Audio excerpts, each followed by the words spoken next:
pesquisar na jurisprudência do Supremo Tribunal Federal os termos processo democrático e Estado democrático de direito, ora com aspas, ora sem aspas, verifica-se uma diferença quantitativa nos resultados. Essa diferença foi notada pelo mestre Luiz Raul Andrade, mas a ideia de processo democrático teria alguma relação com o ato de interpretação e aplicação da Constituição? Essa é apenas uma das questões centrais que são investigadas e analisadas na dissertação que vamos debater hoje no Academia. Jurisdição constitucional e processo democrático.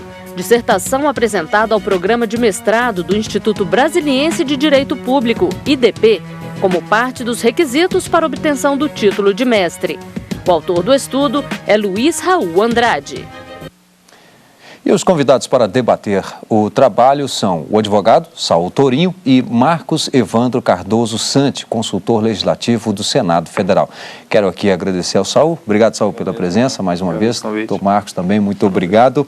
E, claro, ao Luiz Raul também, nossos agradecimentos por aceitar o convite da TVX para trazer seu trabalho para ser debatido aqui com a gente. Aliás, vamos inclusive acompanhar aqui um resumo de sua obra.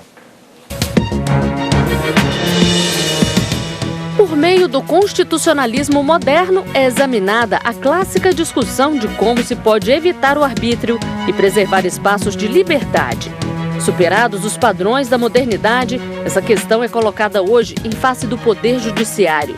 A partir da decisão que levou ao cancelamento da súmula 394 do Supremo Tribunal Federal, procura-se demonstrar a distância que separa a racionalidade da prática judicial da racionalidade exigida pelos demais sistemas autônomos e pela teoria da Constituição.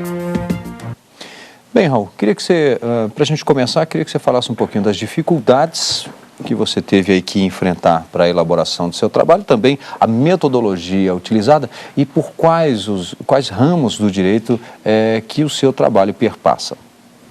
Bom, muito obrigado pelo convite inicialmente, muito obrigado pela participação dos doutores Saul Torinho e Marcos Santi. Bom, a dificuldade em trabalhar jurisdição constitucional e processo democrático começa pelo uso do termo processo democrático pelo próprio Supremo, né? Como você destacou no começo, processo democrático não é um termo que o Supremo usa de forma muito dogmática, como é, por exemplo, Estado Democrático de Direito, um termo que está previsto na Constituição. Bom, por não ter uma definição dogmática desse termo, processo democrático, e por acreditar que ele está sendo tutelado toda vez que nós utilizamos a expressão Estado Democrático de Direito, toda vez que nós preservamos os direitos de liberdade e igualdade por meio da jurisdição, eu fui buscar em autores da teoria da Constituição um instrumental teórico capaz de poder refletir criticamente sobre esse tema. É um tema basicamente relacionado à hermenêutica jurídica, à hermenêutica constitucional, e autores de viés crítico nos permitiram fazer um trabalho relevante, eu acredito. Bom, foram usados ali Hans Kelsen, Habermas, Ronald Dworkin, Marcelo Neves, são todos autores que nos permitem lançar um olhar crítico e, muitas vezes, problematizar questões que não são problematizadas usualmente. Bom, já que você cita aí alguns autores, vamos conferir então parte da bibliografia utilizada neste estudo. Jurisdição Constitucional, autor Hans Kelsen, editora Martins Fontes. O Império do Direito, autor Ronald Dworkin, editora Martins Fontes. Direito e Democracia, entre facticidade e validade, autor Jürgen Habermas, editora Tempo Brasileiro. Bom, eu queria então que você falasse dessas três obras que você mesmo destacou como importantes para a elaboração do seu trabalho. Eu queria que você comentasse cada uma. Jurisdição Constitucional de Hans Kelsen, eu escolhi essa obra pelo debate que ele faz com Carl Schmitt e que revela a Constituição como instrumento central nas democracias modernas. Não é? Quem interpreta a Constituição em última instância é um ator fundamental para a gente estabelecer a equação adequada da divisão de poderes. Bom, o Império do Direito, de Dworkin, traz a ideia de integridade e a formulação do famoso juiz Hércules, de Dworkin. E Direito e Democracia, de Habermas, ele é um livro central também para a gente fazer esse debate sobre a hermenêutica jurídica e sobretudo, porque Habermas vai partir de Dworkin para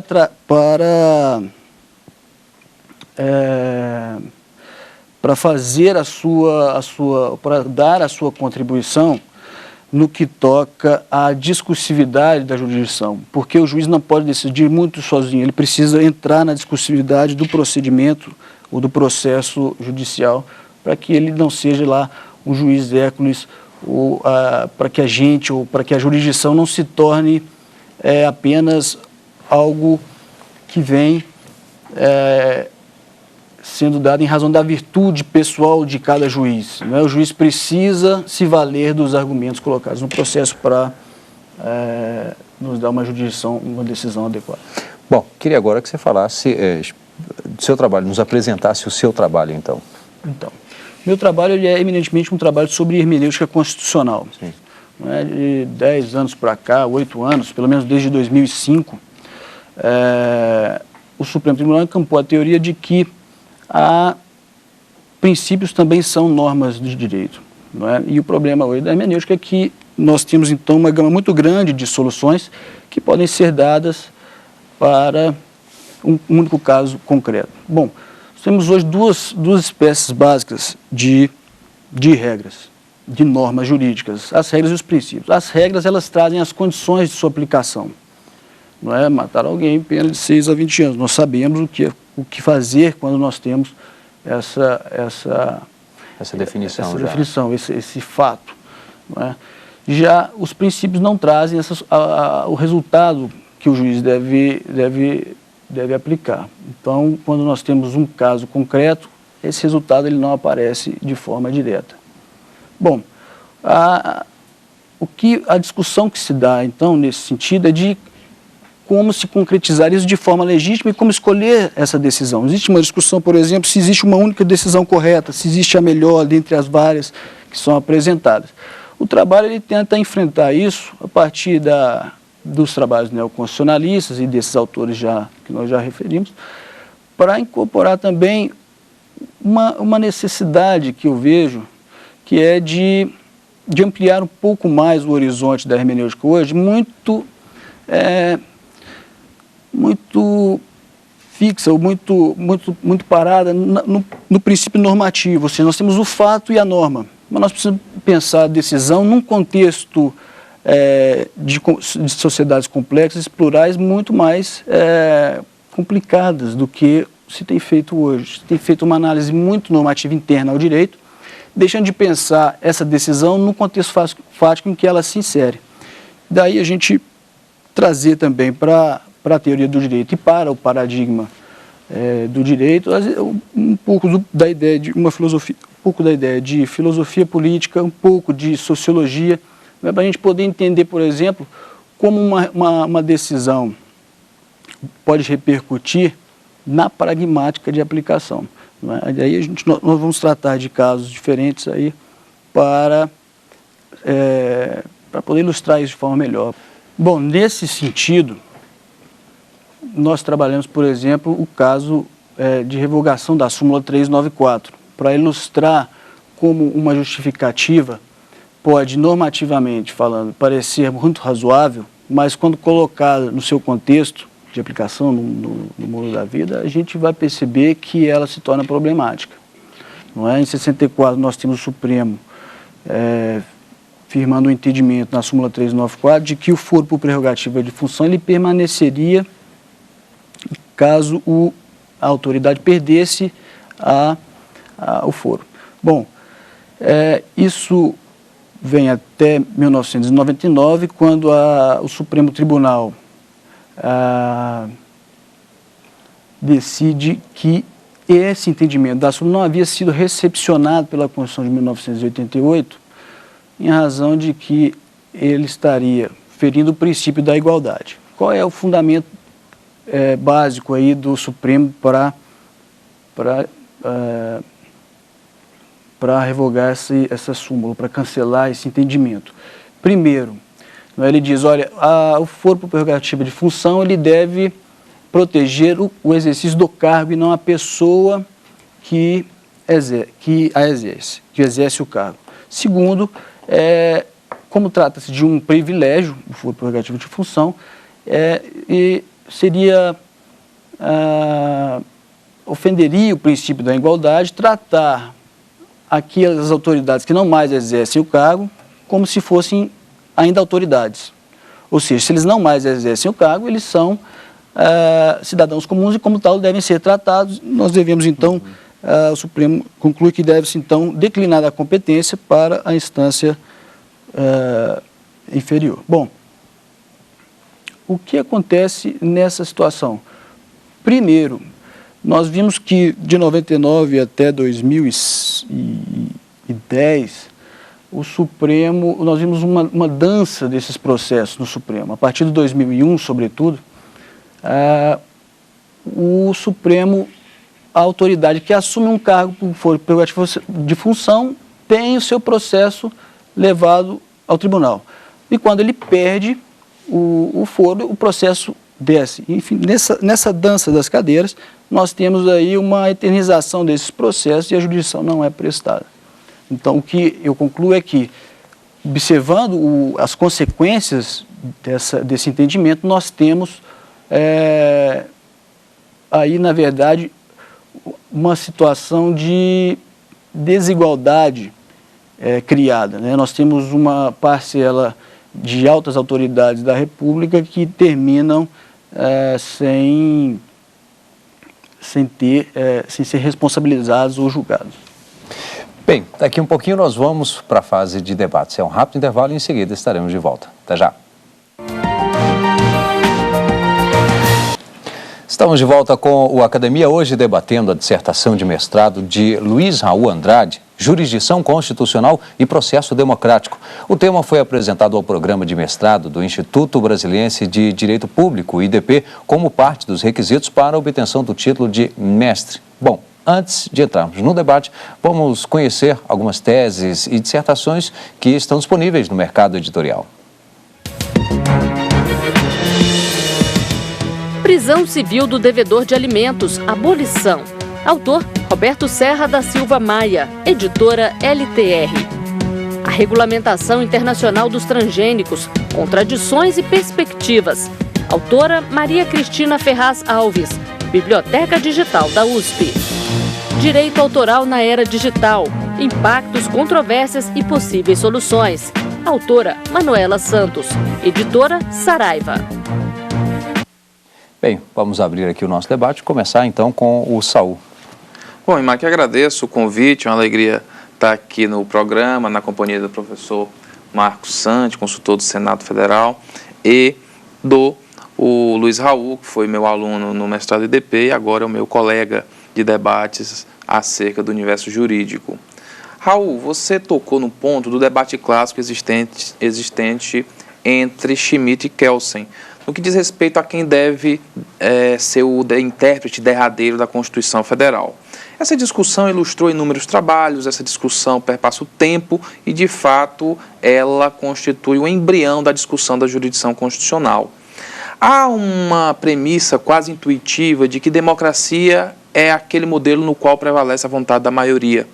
E isso, desde Aristóteles, já há menções do equívoco dessa premissa, no sentido de que, se essa democracia que representa a vontade das maiorias passa por cima das vontades dos grupos minoritários, sufoca os grupos minoritários, cria óbice para que determinados grupos que não conseguem formar a maioria no processo decisório não tenham acesso a direito, isso não é uma democracia. Isso seria uma ditadura da maioria.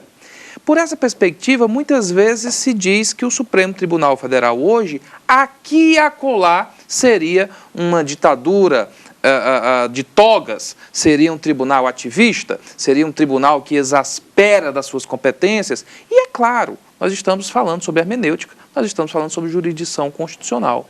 A pergunta, portanto, que faço a você, que tratou sobre sociedades complexas, que tratou sobre pluralismo, que tratou sobre jurisdição constitucional, que tratou sobre neoconstitucionalismo, é uma pergunta dirigida ao momento atual do Brasil no que diz respeito à nossa jurisdição constitucional. Como você vê a atuação, de modo geral, do Supremo Tribunal Federal hoje no exercício dessa jurisdição constitucional, no tocante a um rótulo de ativismo e também nos malefícios, e você toca nesse ponto no seu trabalho, que uma possível jurisprudência defensiva também traz aqui e acolá. Muito bem. Eu acredito que nós andamos muito bem no país hoje. Esse ativismo, eu acho que, eu até comento isso no trabalho, é uma falta de compreensão já do novo paradigma jurídico, que traz para dentro da teoria do direito, da teoria das normas, a ideia de princípio como norma jurídica. Portanto, eu acho que o Supremo tem caminhado muito bem e essa questão do ativismo, ela é inerente hoje ao paradigma que nós vivemos de Estado Democrático de Direito. Bom, essa questão de se tratar, vamos ao caso da súmula do Supremo, a súmula 394, não é? Qual é o problema do ativismo? E aí, desse novo paradigma, e é esse o problema que eu tenho levantado, e não um problema de ele ser ativista ou não. Eu estou compartilhando a ideia de que ele deve aplicar princípios. Não é? Agora, o problema que se coloca e que eu me debruço nesse trabalho é quanto à racionalidade de uma ou outra decisão e como é que a gente pode melhorar esse aspecto de fundamentação para que os juízes possam cada vez mais enxergar mais longe de forma complexa e plural, como deve ser a jurisdição constitucional nesse paradigma de pluralismo e de sociedades complexas. Bom, a questão da súmula que eu já me referi, não é? Quando você tem a revogação da súmula com base no princípio da igualdade. Certo. Esse princípio da igualdade é afirmado para dizer que o foro especial, ele termina ferindo o princípio da igualdade porque quem não exerce mais cargo com foro especial não pode ter esse privilégio, não é? Mas nós sabemos que isso é uma previsão constitucional originária que não vai ser modificada. Na pragmática da situação, o que se criou? Essa é a minha preocupação. Não é? Nós fazemos uma justificativa com base em princípios, igualdade. Mas na prática se criou o quê? Nós temos uma situação em que determinadas autoridades poderiam, por exemplo, até 2010, inclusive escolher o foro. Por exemplo, em 2008, nós tivemos um caso muito emblemático de que um deputado, há 5 dias de uma decisão, de ser julgado pelo Supremo Tribunal, renunciou ao mandato, né, e o Supremo declarou declarou a sua incompetência porque ele não mais exercia o cargo com foro. Bom, isso é um problema de pensar. Eu acho que a jurisdição precisa chegar ao nível da pragmática das suas decisões, ou seja, ele precisa pensar a sua decisão colocada nessa esfera das circunstâncias sociais concretas. Professor Marcos Santi. Bem, eu agradeço inicialmente ao programa Academia, na pessoa do jornalista Remac, pelo convite, e parabenizo ao professor Luiz Raul pelo oportuno trabalho sobre um tema tão palpitante para o nosso sistema jurídico constitucional e político, e também tenho a honra de estar ao lado do professor Saul. O trabalho do professor Raul contém uma questão paradigmática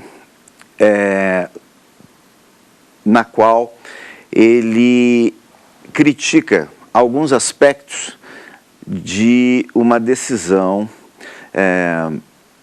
do nosso guardião da Constituição, o Supremo Tribunal Federal, em que o princípio da liberdade acaba não sendo racionalmente viabilizado, justamente porque a decisão de revogação da súmula 394 gerou uma série de brechas para que réus em processos penais acabassem se liberando de julgamentos imediatos, exatamente por causa da possibilidade de se deslocarem do Supremo Tribunal Federal para outras instâncias de julgamento.